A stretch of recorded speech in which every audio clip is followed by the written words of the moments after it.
All right, guys, today on Grow the Earth, we're going to talk about tomatoes. And we're going to talk about pollination, how a tomato flower is actually made, how it's formed, and also how you can get the most production out of your tomatoes. That way you will, with these methods, you're almost guaranteed to get a flower. For every flower you get, you're going to get a tomato. But first, I want to address something else. You know, I want to thank you guys for subscribing to my channel. There's 168 of you guys who have seen that whatever information I'm giving you, that it is good and that you wanted more. And I appreciate every one of you guys. It's a wonderful thing. I mean, I do these videos because I like to make videos and I want to share information and I want to share the word. And to have other people that like it and that are showing me that they're kind of supporting this by subscribing, it just fills my heart with joy. So now let's get back to the tomato. Now first, before we start talking about pollination and the methods and so forth, I want to get into how a tomato flower is formed and why it's different from other flowers. Firstly, a tomato flower is considered a perfect flower. There are other perfect flowers within the vegetable growing arena. You have tomatoes, peppers, beans, peas, and there's other varieties, but I'm sure I'm just not thinking of them right now. And what I mean by a perfect flower is the female and the male parts of the flower are contained within the same flower. Now this differs from things like a squash, a zucchini, pumpkin, cucumbers.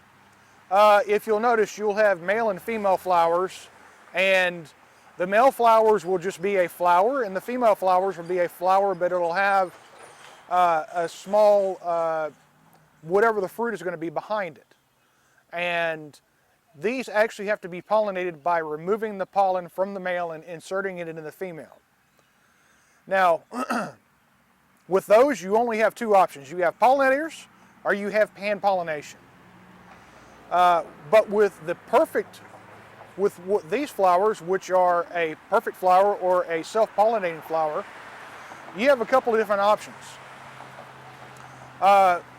The first would be natural ways that they happen, through pollination by your actual pollinators, your bees and your wasp and flies and so forth like that.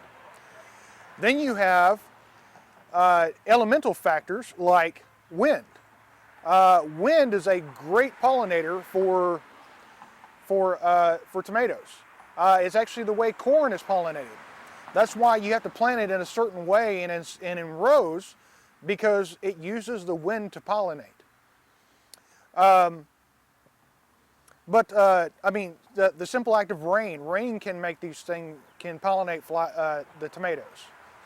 And then also you have manual methods, which is what we're going to go over here today. Guys, to go through more of the biology of it, I'm going to have a picture that's going to cover, you know, I'm going to bring up a picture here in front of you that you're going to see. And if you notice, you have different parts of the flower, and you have two parts. One is called a pistil, and one is called a stamen. Now the pistil is going to be what is going to be pollinated. That actually runs straight down to the embryo or the rhizome, or where the fruit is actually going to form from. And the stamen is what is going to contain the pollen. And the way we pollinate a tomato is actually we're going to have the pollen from the stamen fall on the pistil, and that is going to pollinate that fruit. So as you can see here, we've got tomatoes already formed here, but we've got some more flowers out on the end. And here lately, we've had quite a bit of wind. As you can see behind me, we've got wind that's moving things around. So more than likely, these are already pollinated. But if you're in an area, let's say you're growing inside of a a neighborhood and you've got some pretty tall privacy fences, and not a lot of wind makes it through those. So wind is not going to help you, and if you're, of course, in a neighborhood like that, your chance for pollinators is pretty few and far between. So you're going to have to go to a manual method. Now, a manual method can be so easily enough as using your fingers. And what we're going to do is we're just going to simply take our finger and we're going to tap it. We're going to tap that flower structure. And you don't have to tap each one, just where the stem comes, somewhere close to your flowers, just tap it. And wiggle it around, and you can be relatively rough. With these things are going to be just fine. The second, and this is one that I don't actually practice, but I know that some people do, and they'll actually take a paintbrush. Now I would suggest using a new one, just in case, so you don't have any kind of paint residue or something like that on it. And we're talking a little fine paintbrush, what you would paint, you know, an oil painting or something with. And you just go in and you take the little paintbrush and you kind of mush it in and move it around on the flower itself, and that's going to pollinate it.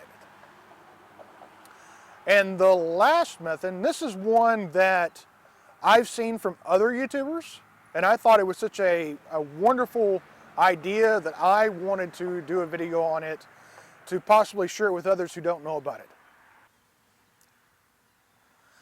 And that method is simply a toothbrush. Now, this is not your regular old toothbrush. This is an electric toothbrush. And here you can hear it, right? And this guy moves pretty quickly. And, we actually had another toothbrush that I was going to use, an older toothbrush, but it was a spin brush, and I thought with the way the head moved that it might be a little too much for the stems and actually cause damage. So with this one, this head just simply vibrates. It's got a little motor in it with a little AAA battery back here that it vibrates at a very, very fast pace. And that's what we want. We want something that's going to vibrate these flowers very, very quickly. Now, this little guy here was only about $5. Picked it up at the local big box store, the local Walmart, and it was like $5. We're not breaking the bank here. But two, I mean, if you've seen the garden and you see what I've got, I've probably got 30 or 40 tomatoes here. And you can go through with one of these guys and it may take you 15, 20 minutes to do all of them, of everything that is flowering right now. But we're simply just going to turn our electric toothbrush on. We're going to get it somewhere near the head. We're going to use the head to kind of reach down and touch these flower pods. And you don't have to hit every one, but somewhere close to where the flowers are going to be at will do just as well.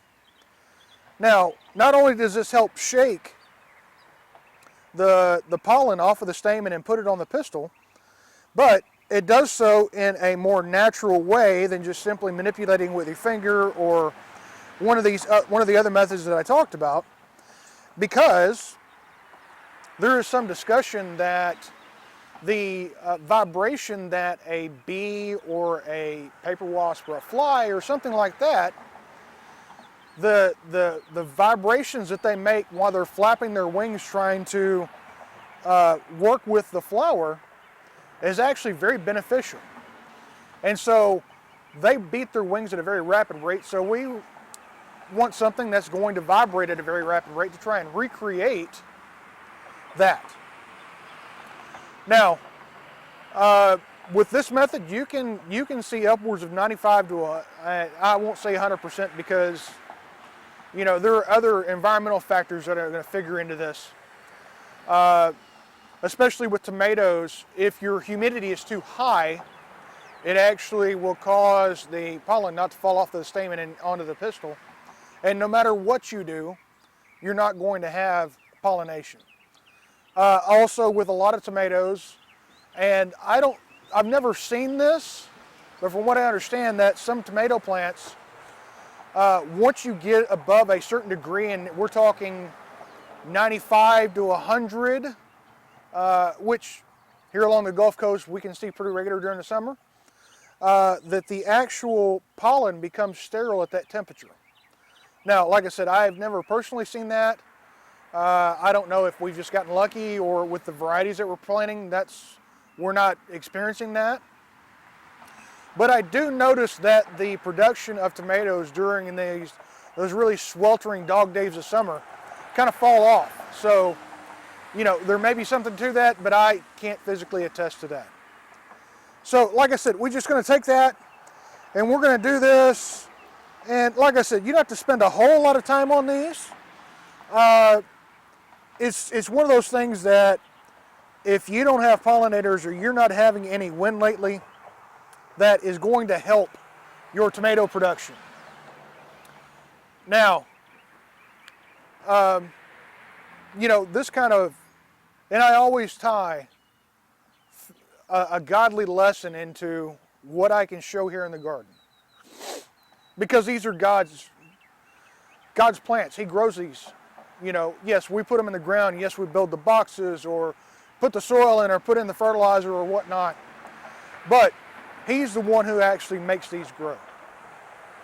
So, in a godly lesson with these is, even though God has made us perfect, just like this flower, and even though we can be productive in our life with just natural things that are happening, and maybe other people coming into our lives and helping us along, that when you bring in the vine dresser, when you bring in the gardener, when you bring in the caretaker, He knows what you need.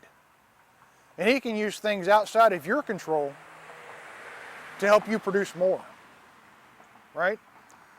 He can bring in something that is foreign to your plant and outside of their environment, and He can help you to be more productive and help you to realize your fullest potential by doing something that you could never do for yourself and no one else could either. So guys, this is why I stress to include God in your garden, include Him in your life daily. Not only will He improve your life, but He'll improve your garden also. And just pray to Him and give Him your heart, and He'll do wonderful things with it. As far as my testament goes, I was a worldly person for the first 35 years of my life. And there were many, many times that I beat my head against the wall trying to figure out what I was doing wrong and why certain things were not working out in my life and why things weren't going the way I thought they should.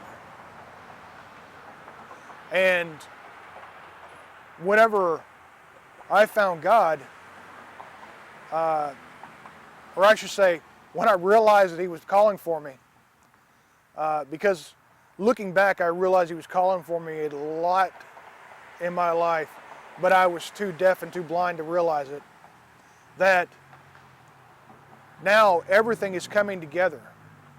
I'm seeing these things that God is doing in my life, and I understand how He's working through me and working for me, and it has improved the quality of life. It has made things possible that I thought were impossible.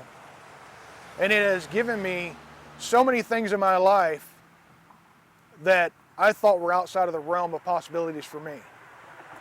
And in understanding why this is such a difficult world and why these things happen, it's been a load off of my mind and off of my chest to where I can just simply be happy. And guys, I say this because it's one of those things that you don't know what you've got until you don't have it anymore. I can explain to you about God's power and God's grace and God's mercy and the wonderful things He can do in your life, but if you don't experience it for yourself, you're not going to understand it. There are wonderful things that can be had in this life is if you'll just put yourself in His hands and serve Him the way that He wants us to. So guys, to end all this, just want to encourage you to pray over your family, pray over your garden, and have a great day.